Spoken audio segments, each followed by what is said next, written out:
ஆனால் ஒன்றை மட்டும் கூறிக்கொள்ள ஆசைப்படுகிறேன்.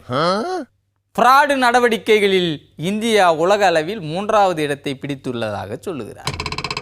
அதற்கு முக்கியமான காரணம் இடிதாங்கித்தான் என்று எதிர்கட்சிக்காரர்கள் போகும் இடமெல்லாம் ஊளையிட்டுக் கொண்டிருக்கிறார்.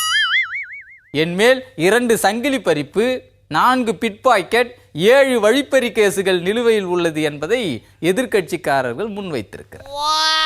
அது தொடர்பாக நடவடிக்கை எடுக்குமாறு எழுந்துள்ள கோரிக்கையை அடுத்து வெள்ளை அறிக்கையாகவே வெளியிட்டிருக்கிறேன். இதெல்லாம் ஒரு குற்றம் என்று சொல்லிவிட முடியுமா?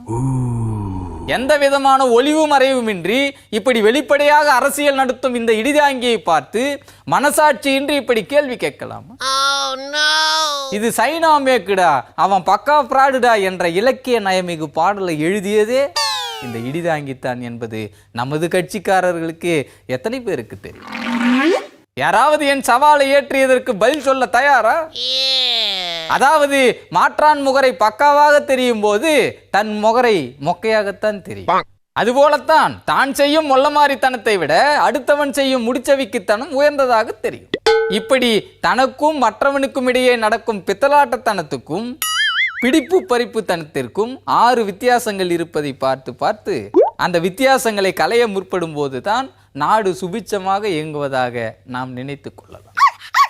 ஆனால் கணக்கெடுப்பவர்களின் கைகளில் சிக்கும் நம்பர்கள் தான் நாட்டுக்கே உளவைக்கும் விதமாக தலைப்பு செய்தியாகி விடுகிறது. ஒரு பிராடுக்கு இன்னொரு பிராடு தான் பதிலளிக்க முடியும். அதாவது முல்லை முள்ளால் எப்படி எடுக்க வேண்டுமோ அதுபோல்தான் மொள்ளமாரித்தனத்தை மொள்ளமாரித்தனத்தால் தான் எடுக்கும். அதற்காக மொள்ளமாரித்தனத்தை முடிச்சு மாரித்தனத்தால் எடுத்து விடுகிறேன் பேர் வழி என்று இறங்கிவிட்டால் சங்கதி சிக்கலாகிவிடும்.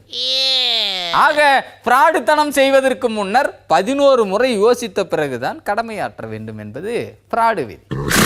பிராய்டு விதி உண்மை என்றால் பிராடு விதியும் உண்மை. எனவே பிராடுத்தனம் வெளிப்பட்டு எவ்வளவுதான் அசிங்கப்பட்டாலும் ஒண்ணுமே தெரியாத மாதிரி தொடைச்சி போட்டு போய்கிட்டே இருப்பதைத்தான் ஒரு நல்ல டிப்ளமசிக்கு அடையாளம் என்பதை நான் சொல்லவில்லை, கட்சியின் கொள்கை விதிகள் கூறுகின்றன. இங்கு இடிதாங்கி என்பவன் ஒரு தனி மனிதன் அல்ல, தோப்பு. தோப்பு எப்போதும் தனியாகவோ அல்லது தப்பாகவோ யோசிக்கும். எனவே நாட்டில் நடக்கும் பிராடுத்தனத்திற்கும் இடிதாங்கி என்ற தனி மனிதனுக்கும் எந்த விதமான சம்பந்தமும் கிடையாது. அப்படியே சம்பந்தப்படுத்தி பேசினாலும் அது இடிதாங்கியின் எதிர்காலத்திற்கான நம்பிக்கையை கொண்டு வருவதாகத்தான் அமையும் என்ற உண்மையை கூறி உங்கள் எல்லோரையும் எச்சரித்து விடைபெறுகிறேன். நன்றி.